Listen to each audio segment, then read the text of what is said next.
Assalamualaikum and good day everyone. Welcome to UMT Massive Open Online course. I am Wan Zuriati Wan Zakaria, your lecturer for today's topic. Today, we are going to discuss the issues of recognition and measurements of biological assets, agricultural produce, and government grant. So, the learning outcomes of this topic are: first is to recognize bearer plants, agricultural produce, and government grants. And second is to measure bearer plants, agricultural produce, and government grants. In order to ensure the learning outcomes can be achieved at the end of this topic, therefore, this topic will be outlined as follows.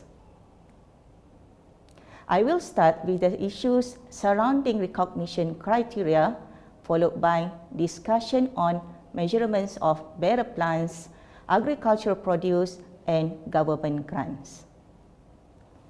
For the plantation businesses, they have to know how to recognize bearer plants and their agricultural produces. If they grow plants that meet the definitions of bearer plants as discussed in the previous topic, so they have to consider two situations of bearer plants. First, bearer plants before maturity, and second, mature bearer plants. The immature bearer plants cannot produce any agricultural produce before reaching their maturity. But the mature bearer plants, they can produce fruits, for example. The fruits is categorized as agricultural produce of bearer plants, same as other agricultural produce from consumable plants. So in this topic, for the recognition purpose, the agricultural produce of bearer plants will be discussed as agricultural produce which is separated from the bearer plants, and the agricultural produce also includes produce of consumable plants. In the case of bearer plants, it shows that if the bearer plants are ready to be harvested, each plantation business has to recognize the bearer plants separately from their agricultural produce as shown in the diagram. As a result, the bearer plants are recognized as non-current assets under the category of property, plant and equipment, while the agricultural produce are recognized as current assets, inventories. While for any government grants, there are unconditional, can be recognized as income when it becomes receivable. If the grant is conditional, the grant can be recognized as income only when the conditions attached to the receipt of grant are met. Next, how to measure bearer plants and agricultural produce. The bearer plants shall be measured on initial recognition and at the end of each reporting period, while agricultural produce harvested from a bearer plant or consumable plant shall be measured on initial recognitions and at the point of harvest. However, for the government grant, it is depend on the type of grant which can be measured once the grant is received or some conditions have been met. For unconditional grant, it is recognized as income when receivable, while conditional grant is recognized as income when conditions met. Let's see now how we are going to measure bearer plants. To measure the bearer plants, the business should separate the trees into immature and mature trees. The immature trees, for example, oil palm trees are measured at cost. However, for the mature plants, they are measured either using cost model or revaluation model. Another different method is applied to the agricultural produce, which are measured at fair value less cost to sell. The measurements of the bearer plants are shown as follows. First, for the immature plants, the cost method is applied by accumulating all costs of the bearer plants before their maturity, such as all plantation costs from commencement of planting of seedlings up to maturity of the crop cultivated. All the costs incurred will be capitalized as bearer plants. This method is similar to the self-constructed item of plant and equipment before it is available for use. But for the mature plants, there are two methods can be chosen. The first one is revaluation model. The method measures fair value at each revaluation date, less any subsequent accumulated depreciation and impairment value. As an option, the business can also apply cost model to measure the bearer plants. Cost model is calculated by cost less any subsequent accumulated depreciation and impairment value. Regardless of which measurement model is applied, the carrying amount of mature bearer plants is subject to the depreciation and impairment approach. Let's see an example of current practice in measuring bearer plants, oil palm trees, rubber trees, and growing cane for Sime Darby Berhad. The trees are categorized as mature and immature using the cost model approach. For the government grants, there are two situations in order to measure the grants. First is when the biological assets measured at fair value. Government grants that are unconditional can be recognized as income when it becomes receivable.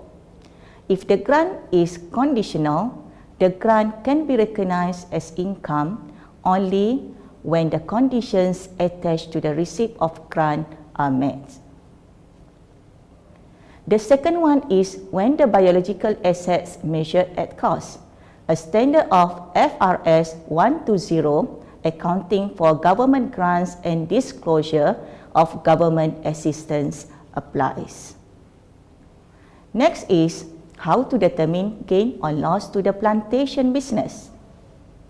For the plantation business, gain or loss is obtained if there is a change in the fair value less cost to sell of the biological assets between reporting dates and initial recognition. The gain and loss is recognized in the statement of profit and loss statement and other comprehensive income for the period gain or loss arises.